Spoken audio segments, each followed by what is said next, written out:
Welcome. I'm Sebastian Mahfood, and you're listening to WCAT Radio, the on-air wing of En Route Books and Media, bringing you the dulcet sounds of Catholic wisdom with our host, Bob Olson, who will now introduce today's show and speaker. Welcome to I Thought You'd Like to Know, a show featuring very interesting people who have a message for you. In fact, our guest tonight calls himself the messenger. His name is Tony Szalkiewicz. He lives now in Portland, Connecticut.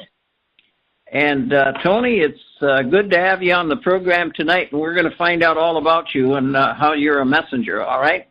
Thank you. It's my pleasure. Now, why don't we start kind of like from the beginning, and you can tell us a little bit about your childhood. You told me that you grew up in Rocky Hill in the early days, huh? Yes, Rocky Hill, Connecticut. I'm one of 6 original kids. My older brother passed away when he was 36. So it was my oldest brother who passed away, my sister, who lives in South Carolina, then my brother in Wethersfield, Connecticut, then myself, then my brother in Rocky Hill still in Connecticut, and one in Tennessee, Talbot. So I'm the middle child. Had to fight my way up and fight my way down. You were cradle Catholics, right? Exactly. My mother had a devotion to the Blessed Mother. Wow. So we were raised, saying the rosary and saying novenas and that type of thing when we were children. And you knew about the Baltimore Catechism? Oh, yes. That's what we studied under. They're talking about bringing it back a little bit, for some of the things that were done in the early days there were good when they had young people memorize those things, like the Rosary and like the Our Father and all those prayers. Yeah, I believe that's a big thing missing in our school systems also. When they took that out of the high schools and the middle schools and all the schools, it really left a big void for the evil one to enter. And he's done a pretty good job at it. Now, some people say as they grew up, they kind of fell away from the church. Did that ever happen to you? No, it really didn't. But, like most people, we do enter like being out in the desert, just like Jesus was out in the desert. Sometimes you feel that, where is he? And, of course, it reminds you of the picture of the sands, where Jesus is actually, there's only 2 sets of footprints, and it's Jesus, but he's carrying you, so. That's right.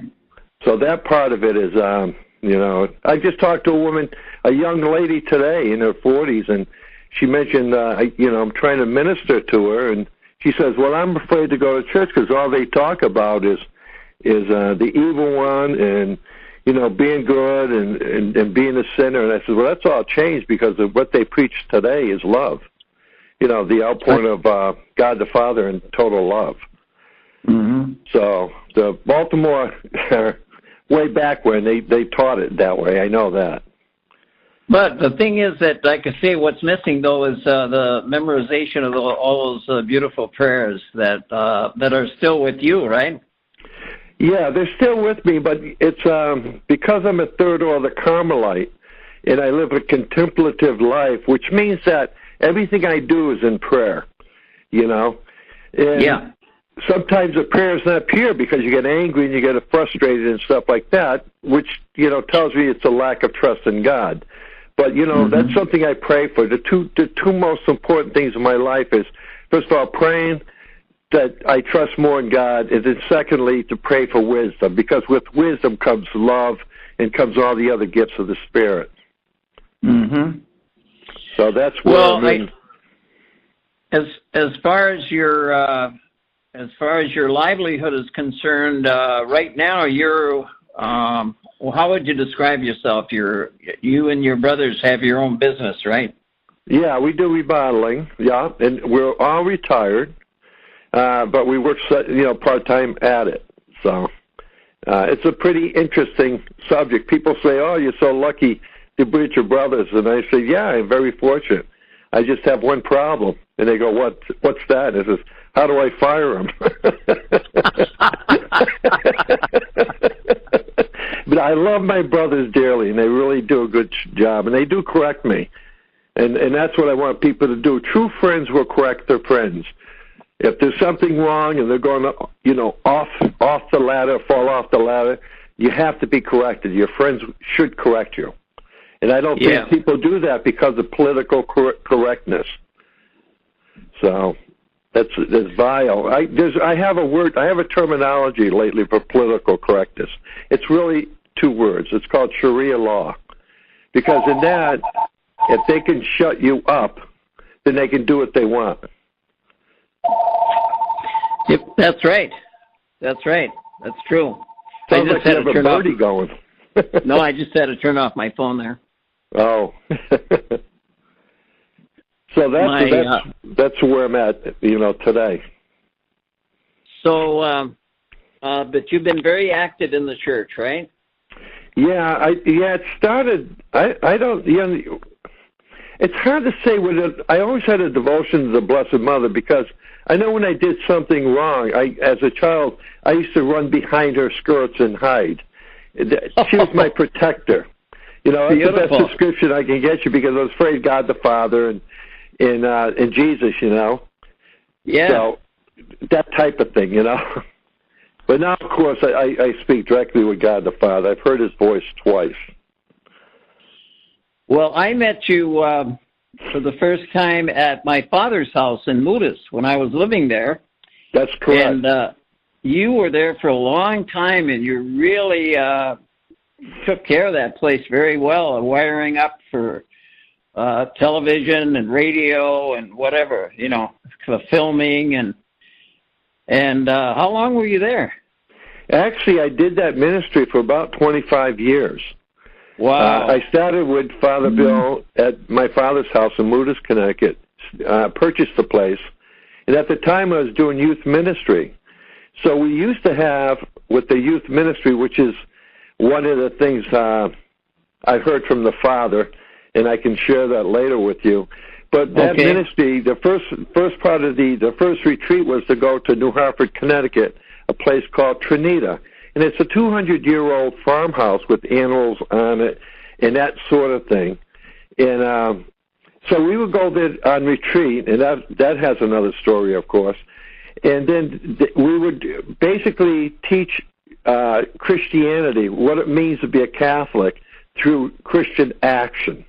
And then the second retreat would be down at my father's house with the youth. It's a work retreat to give back for all the things that God has given us for the whole year. So that was very interesting. Yeah. Mhm. Yeah. So that's how I started way back when.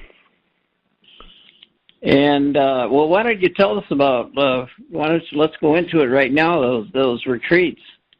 Well, let me talk about Trinita first.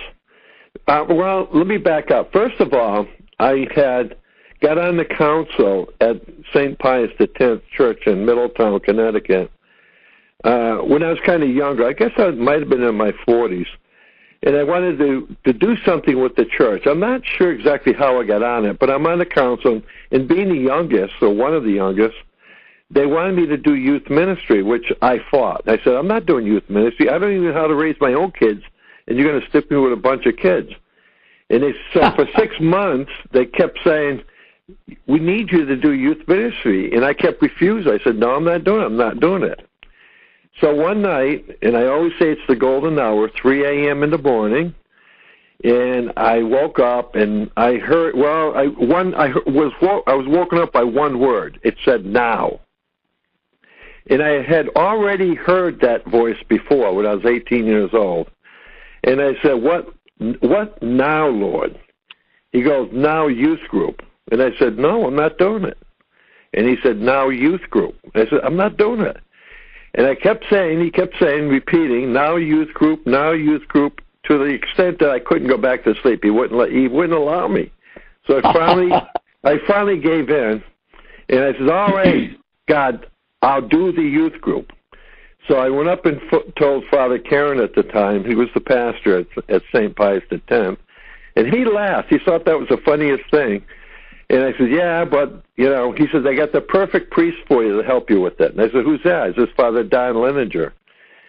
So I met with Father Don, and he says, I don't want to do youth group. I says, well, neither do I. So he says, all right, why don't we put a fleece out there? I says, what's that? He says, well, a fleece is, we'll put out, if there's 5 or more kids that show up, we'll do it. Under that, we're not going to do it. I said, you're right.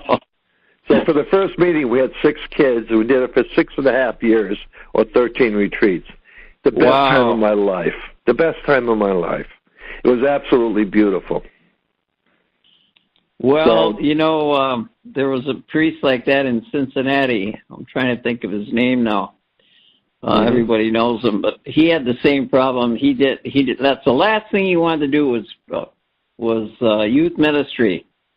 The last thing he wanted to do. Not that he didn't want to do it necessarily, but didn't he feel qualified? Was that the way you looked at it, or like you said, you had your own kids? Yeah, definitely not qualified, but I'm blessed with a wife she has a very special gift of discerning kids' problems to the extent of, and this is where I find her charm, is that she'll bring them to a certain level in trying to help them, but she knew when to pass it on to a professional if they had deep concerns. And of course, some kids were, they've had a very rough time in their lives. But she would know what that certain moment was, and then pass it on. And I admired that, because that's a special gift where you can let go and let God do, with somebody else is gifted. So that was special. So your first retreat was out there in New Hartford, huh? Yeah, it was at Trinita. Yeah. So the way this thing kind of works. Is that place out in the woods? It's a 200-acre farmhouse, and it was converted. At the time, they had a young couple ministering to it. Yeah, but there were nuns out there. I think it's still there. It's been years since I've been out there now because I haven't been doing that. I'm more. There's all kinds of trails. There's all kinds of trails and everything. Somebody took me through that. Oh, really? Yeah, they may have. I didn't do that because I had younger people that would work closer to the kids. I was a little bit older, and I brought in a guy by the name of John Campbell, who was basically not too far away from their age group, and John was very, very active. As a matter of fact, he's like the director of the Manafort House over at the Central Connecticut State University. He's like the chaplain over there. Okay. So he's still doing that type of thing. So it was a blessing in disguise, So tell us about that first retreat. So, the first retreat I can't recall, but there was the way we did it was we would go for a weekend, of course. It would be Friday night, Saturday night, come home Sunday. And on a Thursday night, we would meet as a group. We had Father Paul Tovey, who would we want to make sure that everything that we were going to teach the kids was scripturally correct. So we would go over the speeches and all that type of thing prior to giving them. So we would do that on a Thursday night. So everybody would say what they're going to say, and we agreed to it. So there was this one Thursday night, I think it was in the third year, if I recall, and I had absolutely nothing. I said, what do you mean you have nothing? I said, I don't know what I'm going to talk about. He says, well, you better have it tomorrow morning, which is Friday morning. So we met as a group beforehand, and I said, nope, I don't have it. So at noon time, I said, I'm sorry, I don't have it. So Friday night, I said, I still don't have it. And my speech was Saturday night, and it was an ideal time for me to do that because the kids were obviously up all Friday night and then trying to struggle to stay awake for another night, and I had them exactly where I wanted them. So I thought I was pretty good with it, except for one thing. That Saturday morning came, and I had nothing. So about noontime, I says, I finally got it. I got it. They said, well, we're going to start at 3 o'clock. We have to review it at 3 o'clock, so go write it up. So I go running up, and behind one of the cottages, there were a few cottages on that property, plus a main house. So I ran behind one of the cottages, and I started writing. And on the corner of my eye, there was a billy goat. And I said, oh, that's cute. And I'm writing. And Billy Goat is coming closer, and I'm writing, and all of a sudden, Billy Goat reaches out, grabs my paper, and ate it. No. He ate it. Wow. I says, I was in shock. I says, they're not going to believe me. Yeah. So I went there, and I says, this is what happened. The Billy Goat ate my paper. What are you going to do? I said, I don't know. I totally submit to the Holy Spirit.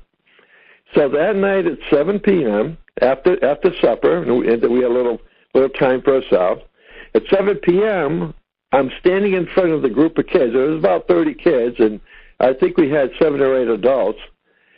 And my daughter was there, my wife, my 2 daughters were there, and my wife. And I'm standing there, and I says, okay, it came to me. The Holy Spirit inspired me. Says, okay, you girls, take out your makeup, your lipstick, your marking pins for your eyebrows and all that sort of thing. And we're going to talk a little bit about sin. And for every sin that you come up with, you're going to put a mark on the person next to you, right on their face. They don't have to put big lines, just a little mark. So as we went through the thing, oh, she's overweight. All right, put a mark on it. Oh, she's got 4 eyes because she wears glasses. Okay, put a mark on it. So we went through a litany of sins. So I says, okay, now how can we reverse that? What do we mean? It says, all right, she's overweight. What are you going to do? Encourage her to lose weight. All right, erase that mark. Wow, she got 4 eyes. Oh, I like the beauty of your glasses. Erase another mark, and we went backwards. So at the whole thing, when it was all said and done, everybody's face was clear of several. They must have had 20 or 30 different things that they came up with. And then I stood there and I says, okay, I know I embarrassed all of you. You kids, it's your turn to take a shot at me. So they flooded me. There was like, maybe about 5 to 8 kids come running up with lipstick and with pins and all. And they started marking my whole face. And I said, wait a minute. And I turned my back toward the other people that were there. And they went on, and my wife just gasped. And my kids gasped because they saw what was happening. They didn't get the full extent to it. And I says, okay, you all done? And the kids all that came up and marked me up says, oh, yeah, I'm done. We're done. So I said, okay, everybody sit down. So they all sat down. I says, you ready? So I turned around, and I hung my head and slanted it down and put my arms out like the crucifixion. And my face was red, totally red. I said, this is what Jesus died for, your sins. Mm-hmm. And it blew me away. When I looked in the mirror, I couldn't believe it. Every part of my head was covered with that was beautiful. Basically red lipstick, you know. So Holy Spirit just gave you that idea, huh? Yeah, it was powerful. Yeah, I'll never forget that. Wow. So that's one of several things that happened in my life, anyways. And we had other things that occurred, you know, like things getting lost, and then people accusing somebody of this, that, and the other thing, and all of a sudden it was like stuck in a pillow or underneath something. Yeah. You know, that sort of thing is what we dealt with. So it's sort of a lot of fun that way. I just went through that with a fellow the other day who had lost his checkbook. And there you go. I always say, well, God knows where it is. Mm-hmm. We just have to ask him to either make it show up or give us recall. Yeah. Or, just show us where it is. Yeah. Well, my grandmother had a saying about that. Of course, she was raised with horse and buggy back in the, early 18th century, I guess. Maybe the later 18th century, But she says when it came to roads, my mother says, yeah, we're lost. She says, oh, no, that road's going someplace. That's right. You know? Yeah, I like that. Yeah. There's a couple of classic sayings my mother had. You know, she had 2 other ones that I thought were cute. I was on it with Father Bill. It was Father Bill standing, her in the middle, and I'm at the end. And she looks up at Father Bill and says, Father Bill, are you afraid of the hereafter? Father Bill looks at her and says, no, Tessie, are you afraid of the hereafter? Well, kind of.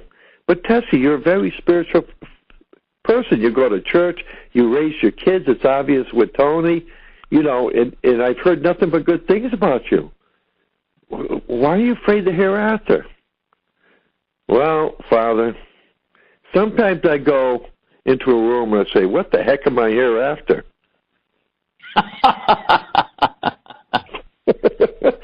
So about 2 hours later, I happened to catch the second part of it.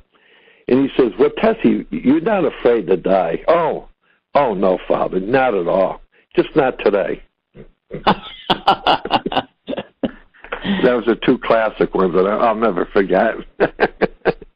Speaking of stories like that, I have to tell you this one about the two hockey players, because I remember I broadcast college hockey for 35 years. Wow. And there were two hockey players, and the one said to the other, now, if you die before me and you go up to heaven, you got to come back and tell me if there's hockey in heaven. Right? Yeah. So the guy dies, that guy does die, and he comes back a few weeks later and says, well, he says, I got good news for you and I got bad news for you. He says, well, give me the good news. Well, the good news, there's hockey in heaven.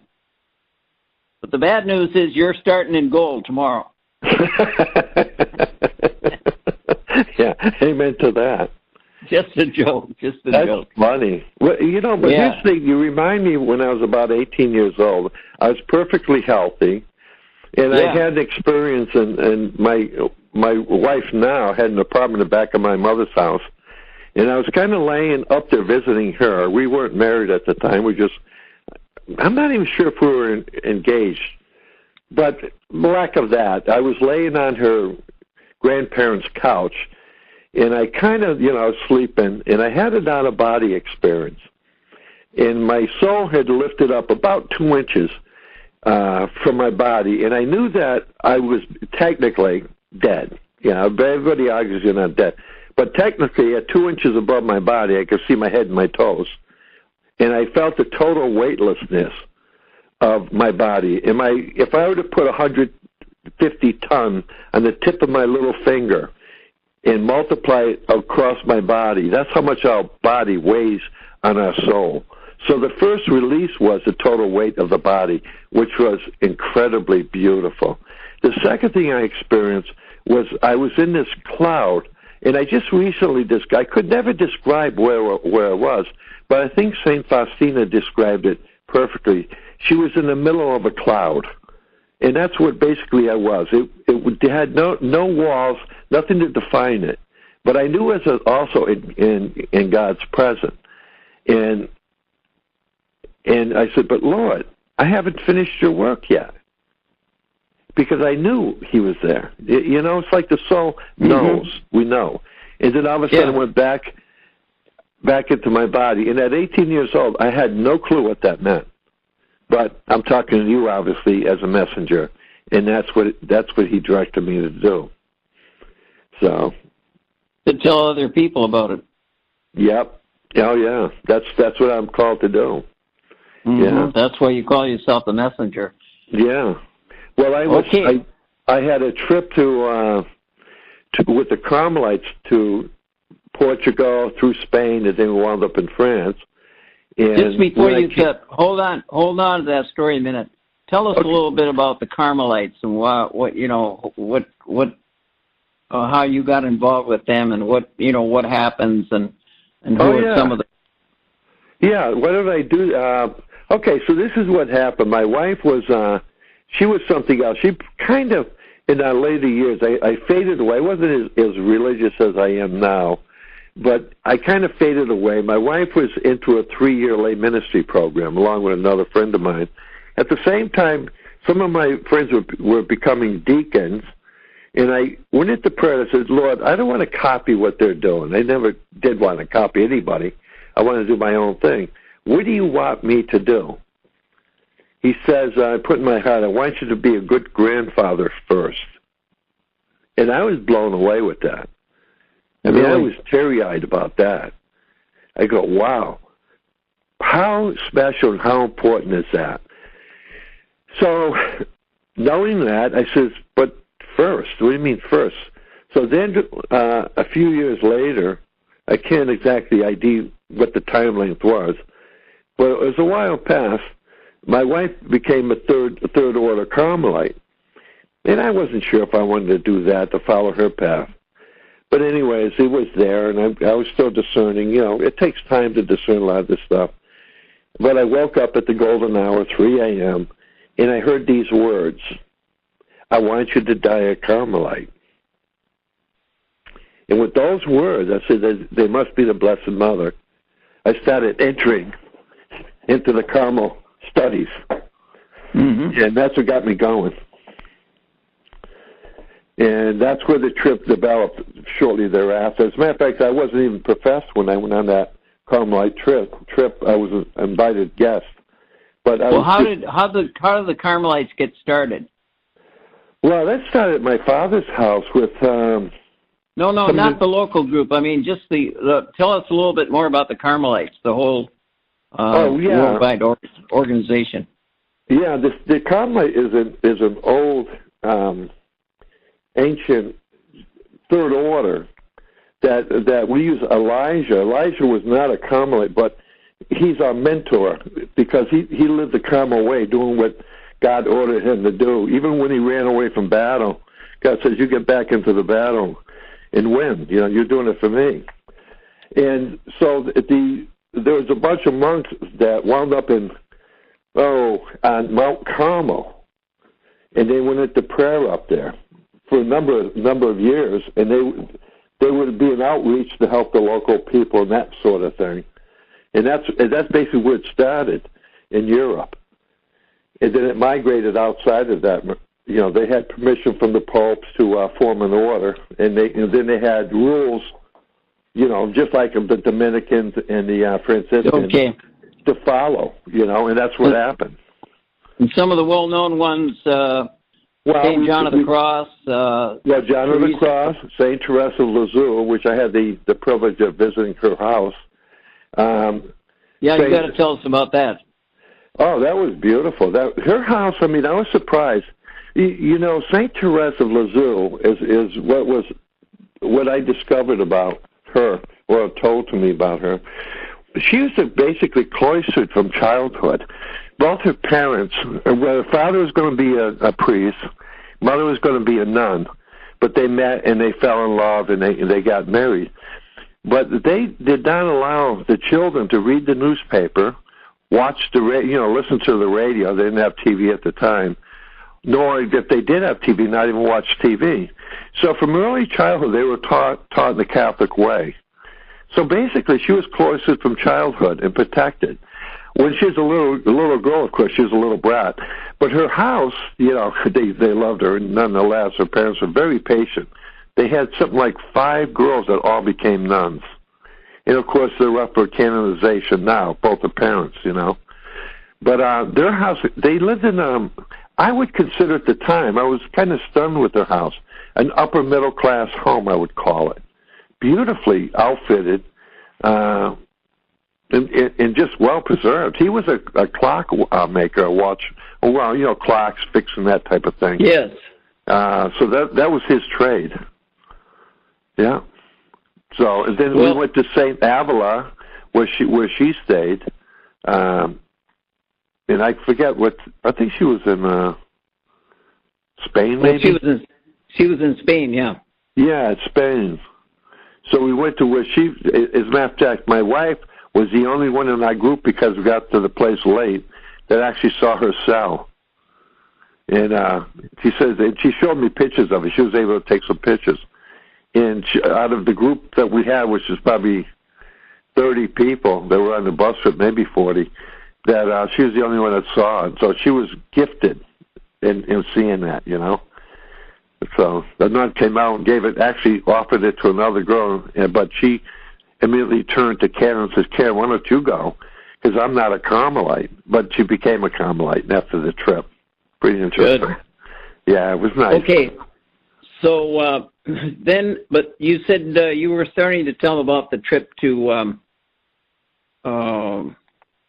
when I stopped you and asked you to tell us about the Carmelites before you told about going to Therese's house. Yeah, Saint Therese. Yeah, but you started telling me about when you took a trip. Were you going to Spain then, or what? No, the Carmelite trip was actually with Father Bill, my father's house in Moodus, Connecticut. Yeah. He arranged the trip, and we started off here's another thing. So now, let me just explain something to the listeners anyways. Yeah. These things that happen to me, it's not because I walk on water. I only do that mid-January when the ice is frozen. That's when I walk in water. But I'm a sinner like anybody else, and we all fall off the ladder. That's why we get back on there. In my particular case, God revealed to me that, because I prayed, I said, Lord, when you got me on top, when I feel the best about everything, why don't you keep me there? And he revealed to me, if I kept you there, you wouldn't know me. And I thought about it, what do you mean I wouldn't know you? Because my human nature is so weak. He gives me these things that constantly remind me, hey, look, I'm still here. You're rooting for it. You got to turn to me. And that's true with all people. That's why when we get down on sin and that type of thing, in a way, it could be a blessing. Not that we like it, and not that I sponsor it or none of that. But that's how these things occur with me. I'm constantly being reminded, hey, I'm still weak. Turn to God more, that type of thing. So on this particular retreat, and here again, I was just getting into the Carmelite thing. I don't even think I was professed at the time. When you went on that trip. So we went to Portugal, and of course we were in this hotel, a beautiful place, and people coming to me for some reason are saying, "Hey, there's crosses on the wall. There's a Bible in each of the rooms. What is this place? Is it a seminarian? Is it blah blah? Where the nuns used to live? Because it's like a hotel type thing." I said, "I don't know. I'll go ask the front desk." So I go down and I said, "Hey," I said, "what was this? A converted seminary or for the nuns?" And the guy says, "Oh no, this is the headquarters for the Blue Army." And then I realized, I said, "The Blue Army?" I realized when I was about 9 years old, I had read about Fatima. And I had dedicated my life to do the work of the Blue Army, which is to spread the message of Fatima, where our Blessed Mother appeared and did a lot of miracles, of course. And here I was, and I would honestly say it's probably the day 50 years later, standing in the headquarters of the Blue Army. That's where it was, and that's where they're located. So my prayers for that particular year, as being 9 years old, were answered. All my prayers were answered. Not necessarily right away, but they're all answered in a given time. God's time. I mean, what's the rush? Tony, you said that you get these messages from God. God speaks to you, and how does He speak to you? Now, Father Bill says that God speaks to most of us, through our thoughts.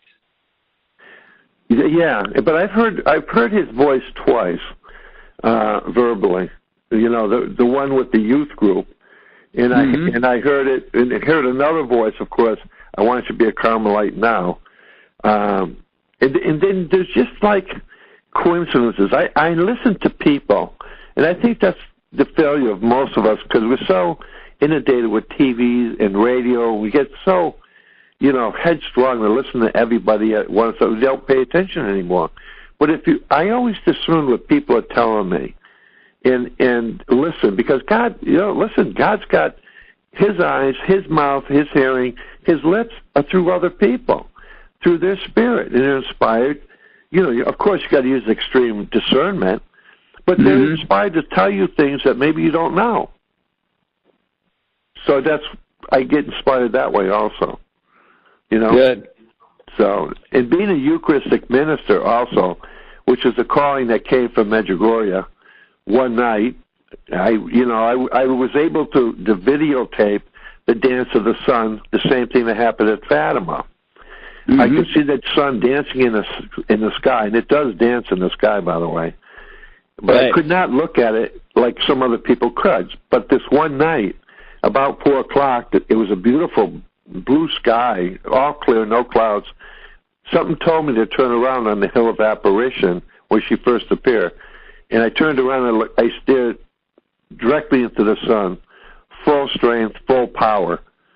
And I stared there, and I could see in there kind of like a cultic type cross. And I go, wow. And it looked like a Eucharist, something you would find on the Eucharist. And I go, wow. And I didn't tie it together at that particular moment to about 2 years later when I was asked to be a Eucharistic minister. It was like a prophecy or a sight, an invitation, so to speak, and say, this is what's going to happen. And the connection, that's what happened. It was that type of connection.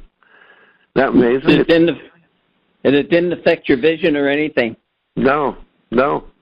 Amazing. But if I look at the sun today, yeah, it does. But, you know, that miracle, even though it was in Medjugorje, Yugoslavia, we've witnessed in Southington, Connecticut, on some holy ground out there that was consecrated by Father Bill McCarthy. We've witnessed some things on that property also. This Dance of the Sun is one of them. Not that I personally witnessed that, but I witnessed, a guy was taking photographs on a Polaroid of the sun. And he took 4 photos in a series, and they all came out with the image of the Blessed Mother. And my friend was near me, and he says, well, let me try that. And he took 2 pictures, and they came out with sky, sun, trees, telephone wires. And the guy looked at him real quick and says, that's not for you. And he took 2 more pictures, which was 2 more images. And all the images were different of the Blessed Virgin Mary. Amazing. And when I walked away, I says, Bob, you know why that occurred, don't you? Well, what do you mean? I says, why you didn't get the images? I says, because you doubted. Don't doubt. Don't doubt it. You just saw his 4 pictures. You know, you'll get your turn, you know. Just have faith. Have faith. Like I do this program on Mondays. It's at 4 o'clock. This fellow named Mike Frey, he just graduated. I think he got his master's at Holy Apostles. He's in his 50s, 60s, something like that. He's a carpet cleaner, but he went back to school, and he was in AA for 33 years. Yeah. And he lost his sister, who was they were so close, and he had a terrible bereavement problem. You know, his sister, they were so close, and he was so closely connected with her and so forth, that he, at Holy Apostles, he wrote a book, and it's called Bereavement Miracles, and he has a 12-step program, just like AA, for people who have lost loved ones. It's beautiful. But nice. The point I wanted to make, he's always saying, we don't have to understand. We just have to believe. Yeah, that's true. That's very true. Like you say, we don't have to understand why you didn't get those pictures. We just have to believe. Yeah, exactly. That's exactly true. Like that, and that's what you told him. Yeah. And those, those words, like even with Carmels, we study the lives of some of the saints, and of course the Carmelite saints. There would be things that they'd be reading, and I wouldn't read my lesson plan, but I knew about that, and I don't know how. It's just revealed to me a lot of the stuff that's there, and sometimes I'll say things, and I said, my God, that's beautiful. I said, well, it's not me speaking. I became an empty vessel. That's what I asked. I said, look, Lord, I know I'm a sinner, but use me as an empty vessel. Let the Holy Spirit use me to say what he has to say. And I said to many a time to people when something came out of my mouth, I said, that's the first time I heard it too. That's right. You know what I'm saying? I mean, come on, you got to give God credit, Give credit where credit due. I'm a staunch believer of that. I'll never take credit for somebody else's work. I think it's sinful. Give credit where credit's due. I was just reading about Teresa of Avila, and she had no formal training. No, she did not, no. but she could hold conversations with some of the most learned men in the world. Yeah. Yeah. God just gave her that. The Holy Spirit just worked in her. Then that's kind of like what you're saying. Yeah, you become an empty vessel. You know, Yeah. you don't, you know, I mean, if you really think about it, I mean, by what right are we even here? You know, I mean, I look around of what, you know, I'm in a beautiful home. I have every toy you could want, you know. It's just like, how did we get this? You know, when people live it out in the woods and stuff like that. And, you know, Right. It really makes you humble, you know, just say, you can't say you don't deserve it, because I don't know what God's plan is, you know. I just kind of roll with the punches, you know. Right. But I make myself available to do his work, whatever that might be. And I'm a doubting Thomas, you know. I'm the type that even says, yeah, Dad, I'll go out in the fields and plow your fields. And, you know, the first thought I have is, yeah, I'm going to take off and go downtown, go party someplace. But I'm like the second son. I'll say no, and then out of guilt, go do the work anyways. You know, that's me. Yeah. So it's an interesting thing. My mother said, well, why do you want to be a Carmelite? And I said, you know, Mom, I don't know, but I'm really looking forward to the trip. And it's really been a trip. It really is. There's two things that, you know, our listeners should really realize. I said, is the secular life, which is our family, immediate friends, and that sort of thing. And then there's the spiritual family, and that's a whole totally different thing.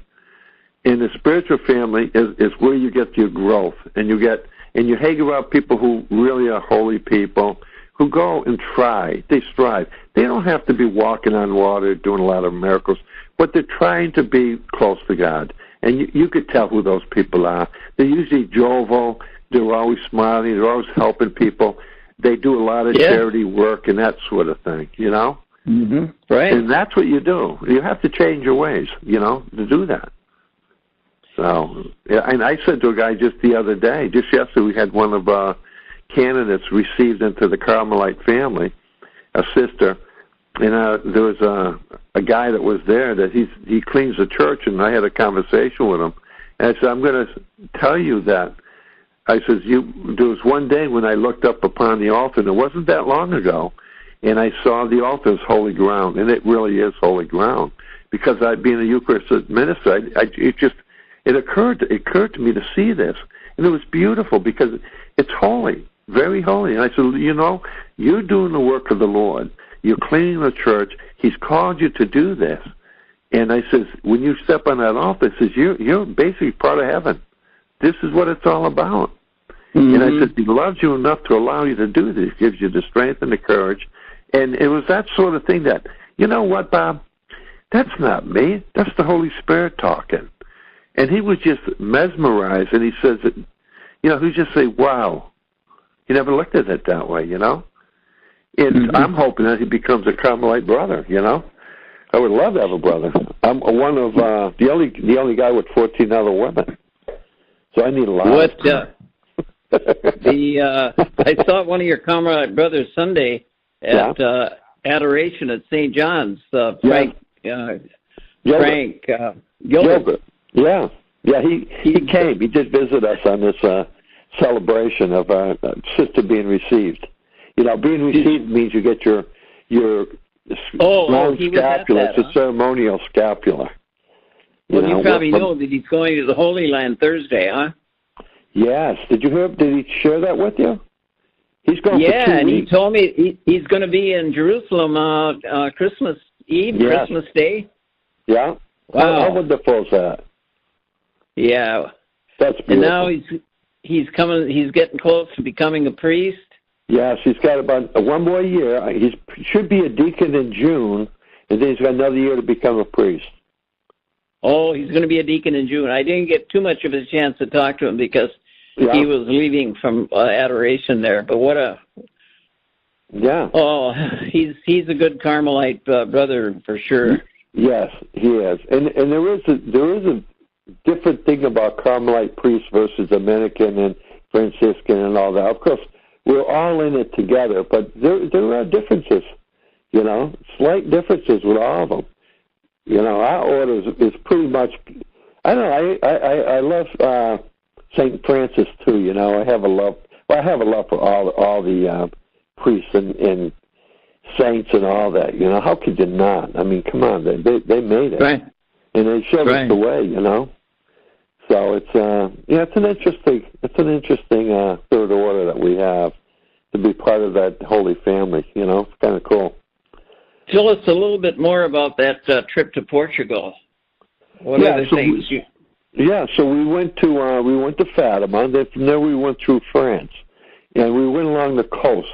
The amazing thing about we went through Spain. Spain was like a lot of farmland for acres and acres and acres, and I couldn't believe it. I guess we were there 2.5 hours. And I says, you know what?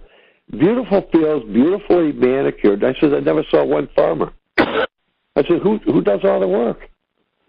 So then we went through these little towns, and it was like hardly anybody in the towns.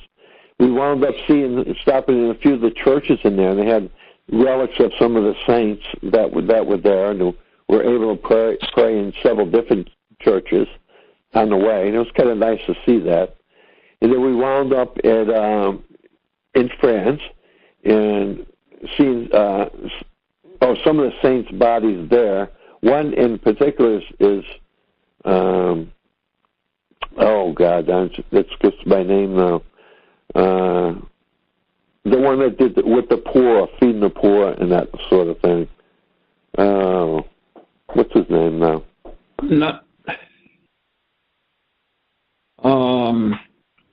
Yeah, I can't think of it. I've been thinking so much today about Padre Pio, not Padre Pio. Well, that's what came to my name. He must be on our minds. Yeah, Padre Pio. No, St. Vincent de Paul. Oh, okay, there you go. Yeah, so his casket is raised up. It's in glass, like St. Bernadette, and it's open air. And of course, he's one of the incorruptible bodies, that doesn't fade away. He's there. And I was you could walk right up to the casket, all glass, and he's the best description I can give. He's not what I would consider a very handsome man, but he radiates beauty. And I know it's difficult to understand, but he just was a glow, lying in state. It was pretty fascinating. And then it was St. Bernadette. And she just, her body's incorrupt. One of several. There's hundreds of bodies that are incorrupt, by the way, in our church, the Catholics and stuff. And St. Bernadette, she radiated beauty. I mean, she felt like, she was just sleeping. And they said her body, her flesh is supple like ours, living. It's not dried out. It's not nothing. It looks like she's just ready to wake up.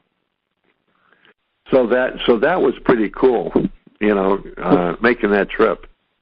We sure have a wonderful church, don't we? We do, and we have the proof to validate everything in our church, from the Eucharist. There's scientifically proven that the Eucharist, because that happened in Buenos Aires, Argentina, in 1969, where Eucharist was dropped after Mass, and the priest picked it up and put it in water because he knew after a certain period of time that it would dissolve, and then he would pour it on a plant, which was a proper way of disposal.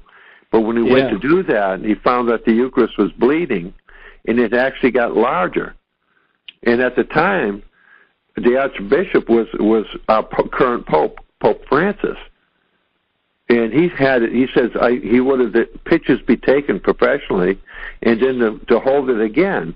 And then they gave it to scientists in New York, some of the top-notch medical things, to evaluate this particular host, which turned to flesh and to bleeding, but they didn't say where part of it came from. And this one doctor, described, not only can I tell you that this is true living flesh, but it's alive with type AB blood. And he says this came from the part of the heart that gives the heart life. And that's our line, by the way. It's all you have to do is Miracle of the Eucharist, Argentina. And it was like a red picture. you can look up on Google. You can Google that, click on that, and it'll show you exactly how it's proven scientifically. And so that's one of the miracles. So that happened in 1969. Then they took the results and they compared it to the one that occurred in Italy back 1,200 years ago. And the scientists said not only is it from the same body, it's from the same heart. And they described it as but this heart, because of the white blood cells in it, took a beating. Because that's what he said in New York, when he evaluates this, because I've seen beating of people in the chest, and their white blood cells, that's what emits. The body gives out these white cells. And so they asked him, he says, well, how long would this last, these cells in water? They said, oh, no, just a few minutes, and they'll be gone. He says, well, that Eucharist was in one water for a month, and the distilled water for 3 years. Wow. Yet it's still living. Yeah, it's still living. Yeah, fascinating. It's fascinating. It's like the Shroud of Turin, That's the true burial cross of Jesus Christ. That's been proven. Been proven. So it's that type of thing. So then Our Lady of Guadalupe, and of course at Juan Diego, with him, doing what the Lady, Blessed Mother, says and trying to avoid it too, but he got caught with that. But there's also another one that was in Mexico City that was ordered by Michael the Archangel to dig for this healing water, he referred to it. And he was lazy, and he was sick. He was very sick at the time. But Michael the Archangel healed him. And so he went out, he started to dig a little bit and gave up, and he went back. And he got really sick, almost to the point of death. And Michael the Archangel appeared a second time and says, I ordered you to dig the well. Now, if you don't do that, you're going to die. You're going to die. So he made him he healed him again. He went out. He brought a bunch of people with him. He started digging at this particular place that Michael the Archangel said to dig. And he couldn't do it. They couldn't move this one rock. It was in the way. And a young lad appeared and just pushed the rock aside. It disappeared, It's like one of the angels showed up. That's the only description. And this particular water had miracle properties. Well, a trip to Medjugorje, to Guadalupe, on the hill of where Blessed Mother wanted a church, a little cathedral built for her. I got a call from my daughter. She was diagnosed at the time with 3 forms of cancer. So we immediately brought it into the church and started praying for healing, and we brought it to the group. And at the time, as we were going on the bus ride to see this other one, not Juan Diego, just the one, I don't know what his last name was, in Mexico City, the guy in the bus says, look, if there's a lot of sins in this area, the well dries up. But if there's not, then there's the well would stop. It would be full, would be, flowing. So when we got there, sure enough, the well was dried up. So he said, what are we going to do now? So basically most of the people had turned to see other things around the area. And we were there with my wife, and there was like 3 or 4 people following us with big bottles trying to get water. And so my wife says, look, this is what just happened. We just found out about our daughter, and explained what had happened. And she pointed to this one guy, says, talk to him. And of course that was her sign to say, give them some water. They had some reserve water on the side. So these people had gallons and all. They says, oh, no gallons. We'll give you each a little bit. So we did. We got home. She took it. She went for a second opinion down at Yale New Haven Hospital, and she had nothing. And today she still has nothing. So whatever it was, it was erased. Fascinating. Yeah, well, this is what we're going to be talking about on this program. We're going to have a regular program, and I think we're going to call it The Messenger. How's that? Very good. That sounds good, because that's what I believe I'm called to do. Yeah? Well, once we finish the show, then we'll hang up, and then I'll call you back at your house, and we'll try to figure out when we're going to put this program on, okay?